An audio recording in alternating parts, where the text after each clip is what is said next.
akhirnya Dewan ditangguh ataupun Dewan dibatalkanlah, senang tangguh-tangguh ni orang tak faham. Kita minta kerajaan berterus terang. Ya.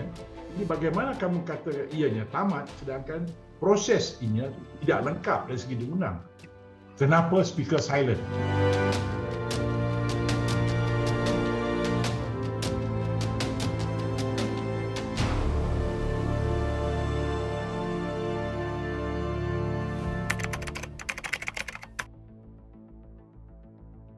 Terbukti bahawa Tan Sri gagal untuk mendapat sokongan. Itu yang penting. Jadi kita penuhi keperluan perlembagaan ini dulu.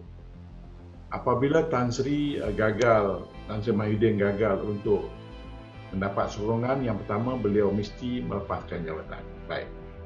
Kemudian apa yang akan berlaku ialah Tuanku Agong akan memilih seseorang yang dipercayai boleh mendapat sokongan daripada ahli parlimen yang lain, dan insya-Allah kalau ini terjadi, saya yakin benar sesiapa juga yang naik di kalangan, tak kira tak semestinya daripada pembangkang, mungkin juga ada orang lain yang dalam pemikiran Tuanku Agong yang boleh memberikan keyakinan kepada ahli parlimen yang lain sebagai Perdana Menteri. Apa pun juga, siapa juga yang naik, fokus utama sekarang ialah untuk memastikan bahawa isu pandemik ini kita dapat selesaikan secepat mungkin.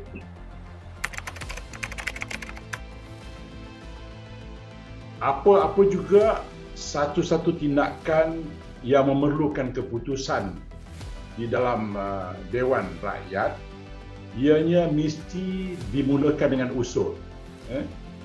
Usul ini ialah yang mencetuskan perbahasan, dan usul ini juga yang mengakibatkan harus ada satu keputusan kepada usul itu. Jadi usul itu memerlukan keputusan dan ianya berakhir dengan pengundian. Itu prosedur. Maknanya sekarang kalau sekiranya tidak ada usul, maka tidak akan jadi apa-apa keputusan yang diharapkan. Jadi yang saya peliknya ialah hari terakhir dan tajuk yang kita akan bincangkan ialah berhubung dengan darurat, hal-hal yang berkaitan dengan ordinance. Jadi sudah tentu ianya menjadi satu tajuk yang amat penting.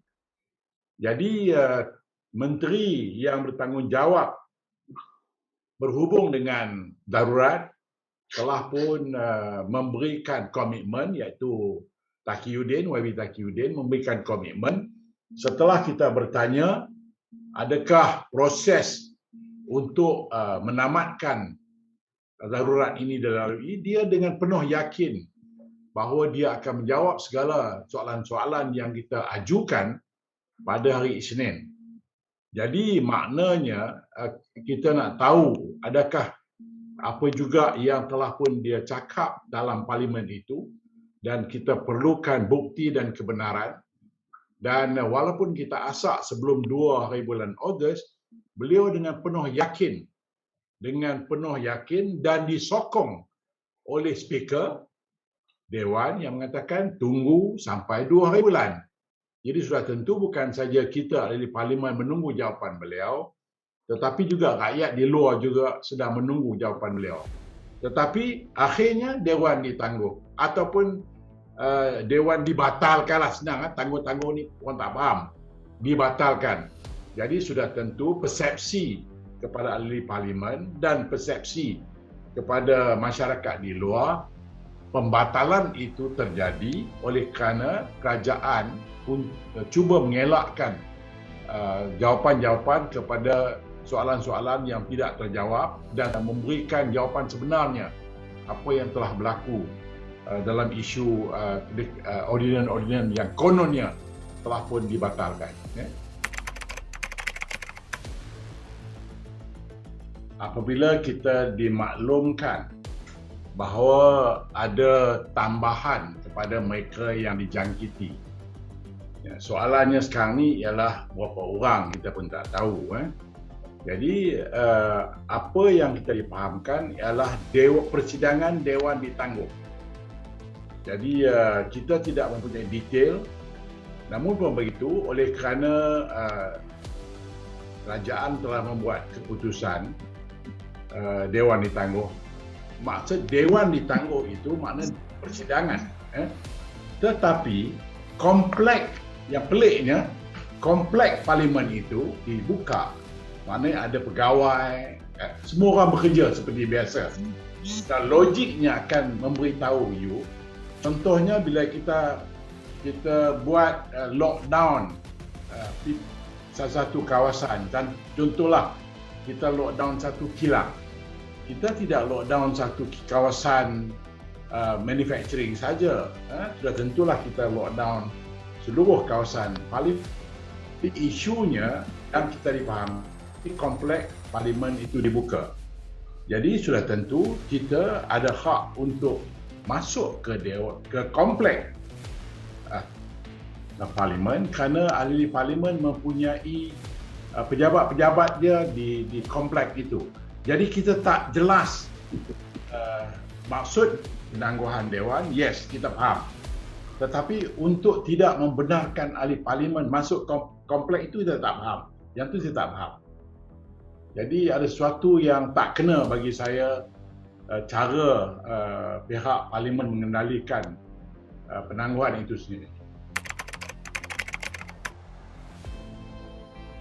Ini semua akan berlaku dengan beberapa cara. Cara pertama, secara gentleman, cara yang paling gentleman ialah sekiranya beliau membawa satu usul undi percaya. Maknanya bawa satu usul yang pernah zaman-zaman sebelum ini pun, kita tengok Perdana Menteri sebelum ini pun pernah membawa usul percaya. Maknanya untuk mendapat pengabsahan bahawa dia mendapat sokongan majoriti, bawa usul, dan dengan sekaligus ini akan menamatkan cerita-cerita orang di luar, fitnah ataupun apa juga pandangan serong terhadap beliau. Bawa satu usul yang mengatakan beliau mempunyai sokongan yang cukup. Cara yang kedua ialah di luar Dewan. Di luar Dewan ini dengan pembangkang, bukan saja PH, tetapi juga gabungan pembangkang membuktikan bahawa melalui dokumentasi, melalui surat-surat kepada pihak speaker dan juga surat-surat yang ditulis kepada Agong, membuktikan bahawa Tan Sri sudah hilang jumlah yang sepatutnya beliau dapat bagi memastikan beliau terus menjadi Perdana Menteri.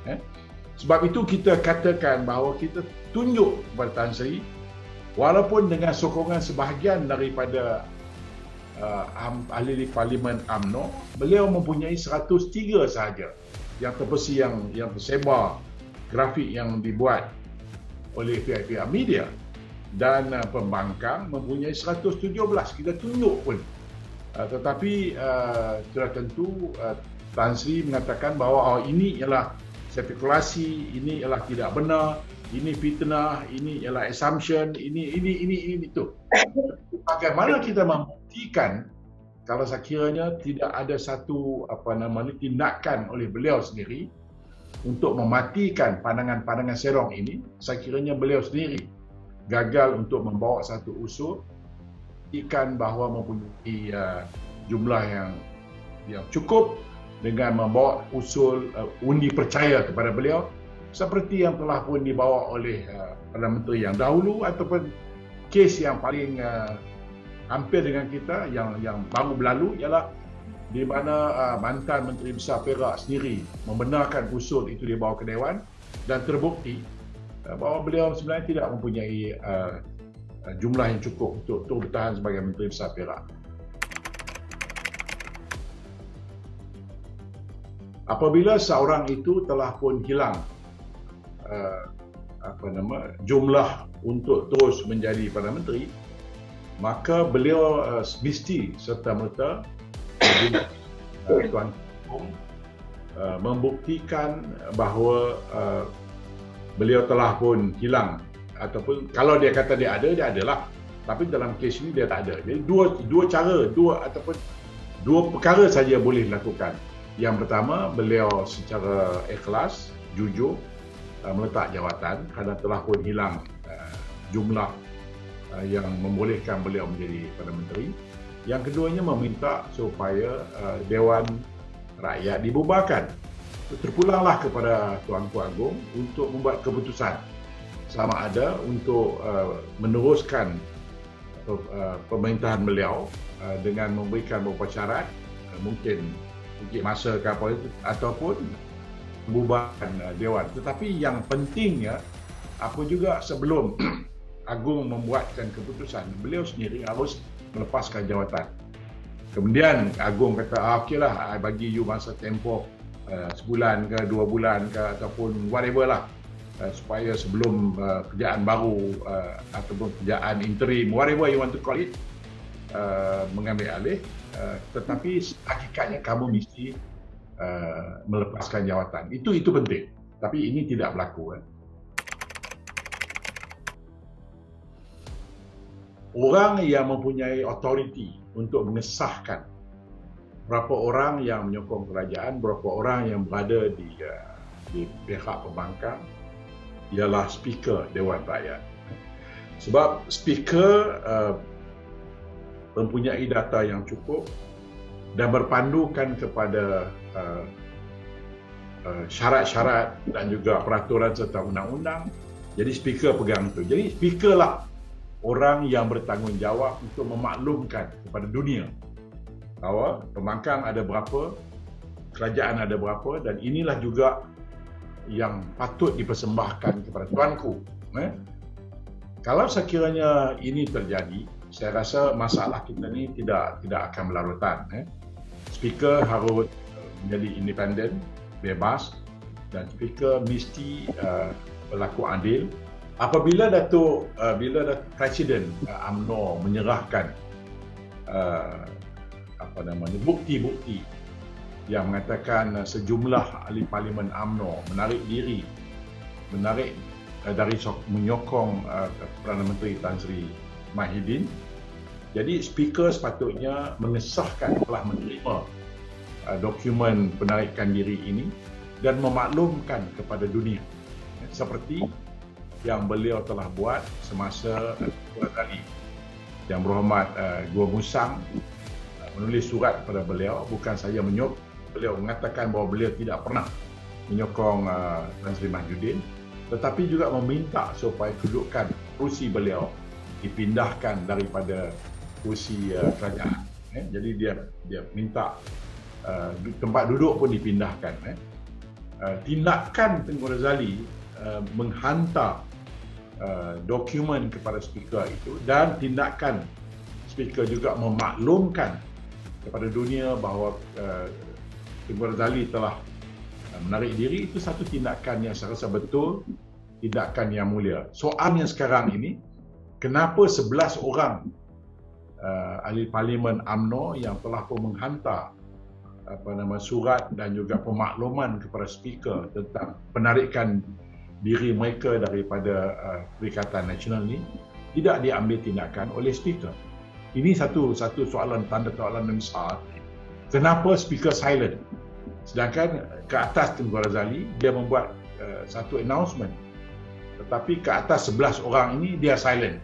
Jadi saya sudah tentu sebagai Ketua Whip dan juga ahli parlimen yang agak lama dalam parlimen, merasakan sesuatu yang kita cuba melambatkan proses memaklumkan ataupun sengaja tidak mahu memaklumkan kepada dunia.